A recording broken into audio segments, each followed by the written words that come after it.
independence is so important, why now, finally the penny's dropped. Scotland has to become a neutral, free, independent European country, as it always deserved.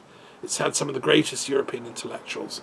Let it reclaim its seat at the European Parliament, and let's work with the Scots on a peaceful solution to the conflicts of the world and get rid of nuclear weapons. Okay, and two more history books I just want to share. This one is really important, by Peter Wilson, Europe's Tragedy. I don't know, many people in Britain don't seem to understand the history of Europe. I was fortunate. I studied for my degree the entire history of Europe, and I sat at the feet of great historians at my University of London, and I went on to teach there and then at Oxford. And this guy, Peter Wilson, who is a German historian, talks about the 30 Years' War, which was a devastating war which affected Europe between 1615 and 1648.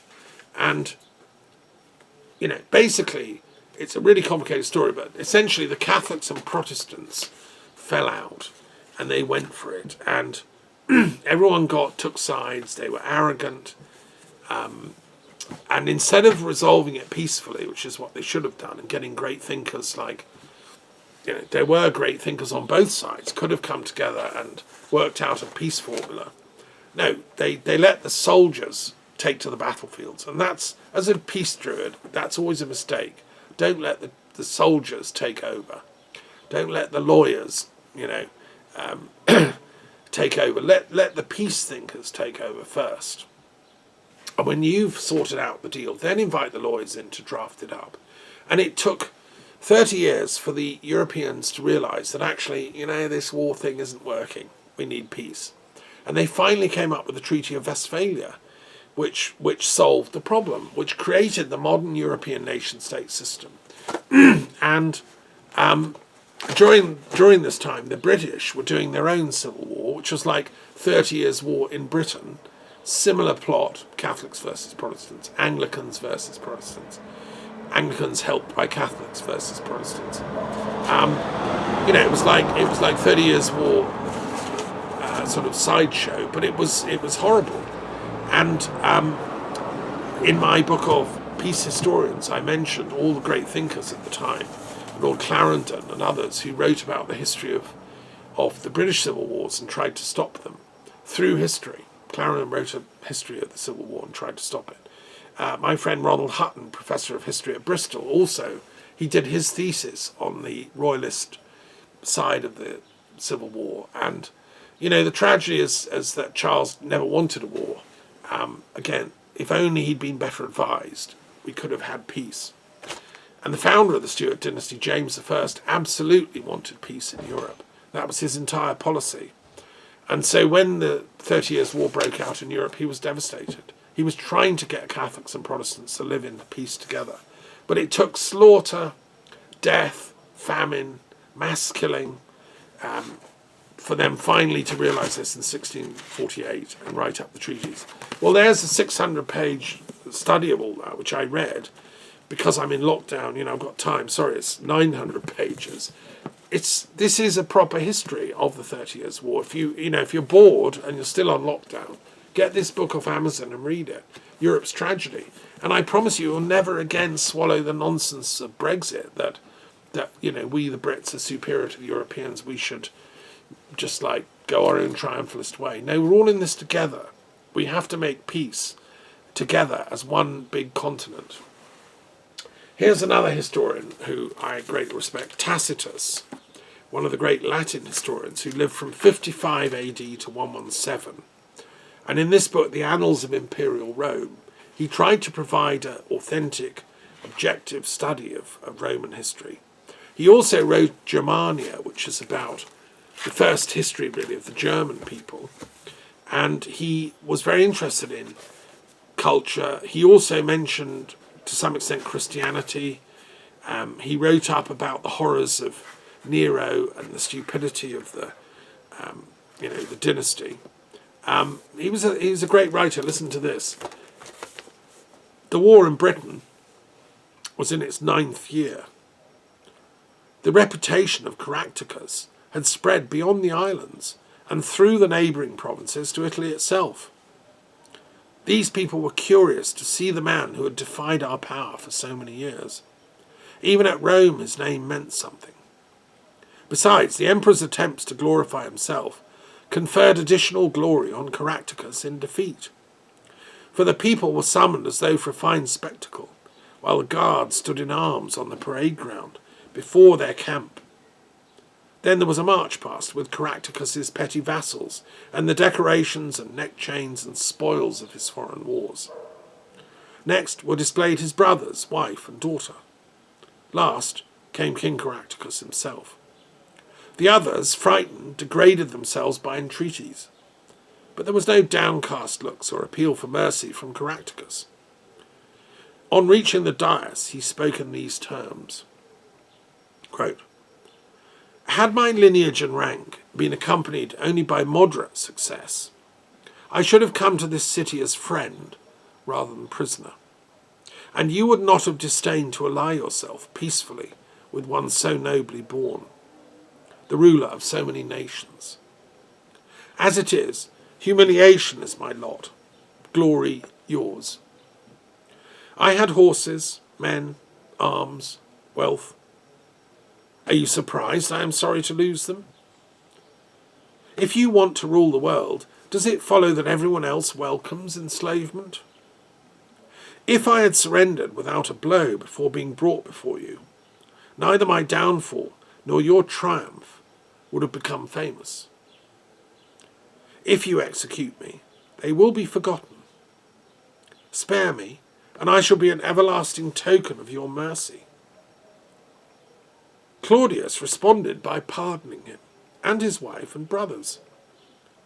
Released from their chains, they offered to Agrippina, conspicuously seated on another dais nearby, the same homage and gratitude as they had given the emperor.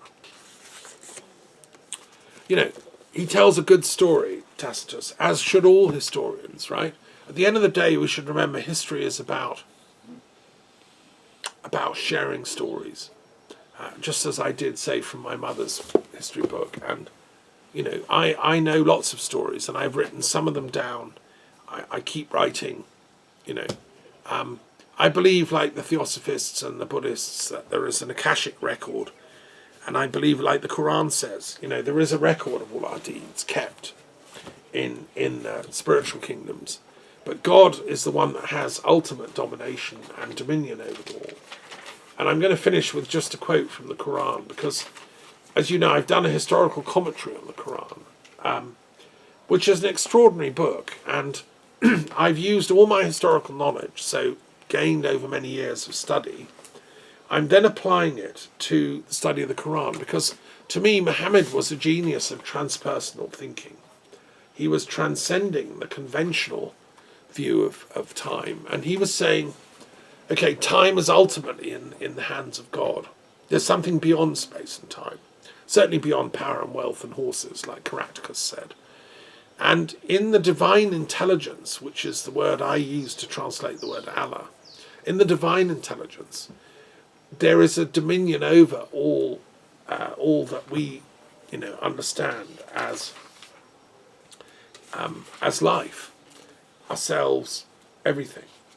And all actions will have ultimately a consequence that we will have to give account of to the very divine intelligence from which we come from. You know, all of us humans are accountable for how we use that intelligence. But God is the ultimate historian, right? Who keeps a record and a track of it all. I've done my best as a historian in this, you know, 20th century and now the 21st century. I've kept the records as much as I can. I keep a daily diary. I record stuff that's going on. I'm the Tacitus on the job, if you want. And you can read my histories and you'll know what I'm talking about. The fact that I'm more or less completely unknown is because I don't belong to a party or an ism or a nationality or a faction that promotes me. You know, I'm a universal thinker. I'm a Tagore.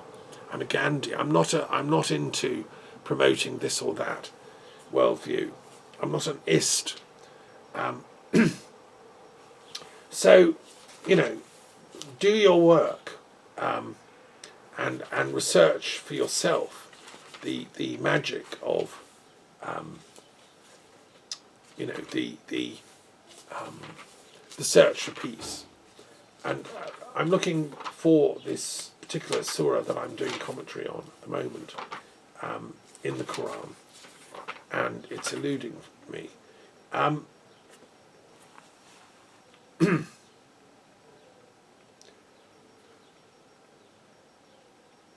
Yes, there are so many verses that I could share. But the surah I'm working on is called Dominion. And if you want to listen to my commentary, it's on my Global Green University website. And it's about how ultimately all of history, all of time and all of space, all of our actions, all of our deeds are weighed by the divine intelligence, both as we go along, but also after death. And I do believe that. I think the evidence of that is pretty clear that that's the case. And that should make us extra cautious in how we treat one another, in our personal peaceableness. We should avoid what Buddha called, wrong speech. We should only practice right speech. We should avoid wrong thought. We should practice right thought. And we should avoid wrong action. And we should avoid all violence and so on. If we do that, then we can turn history around and we can help create a history for the future that will be peaceable.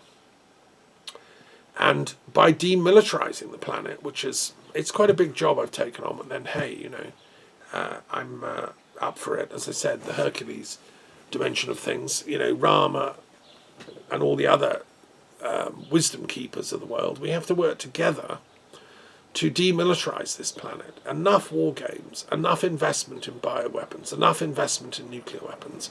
Put the guns down, put the toys down, and let's build a world where we treasure each other's stories, where we learn about universal history, as I've been saying, where we all have time to read commentaries on the sacred texts of humanity. And we learn to love again, because at the end of the day, that's the point of history, is to remember our loves and to honour them, all of us. That's where we come from. That's where we're going. Okay, I'm going to leave it there. So blessings. Look, hope you have a great week. And, peace and love.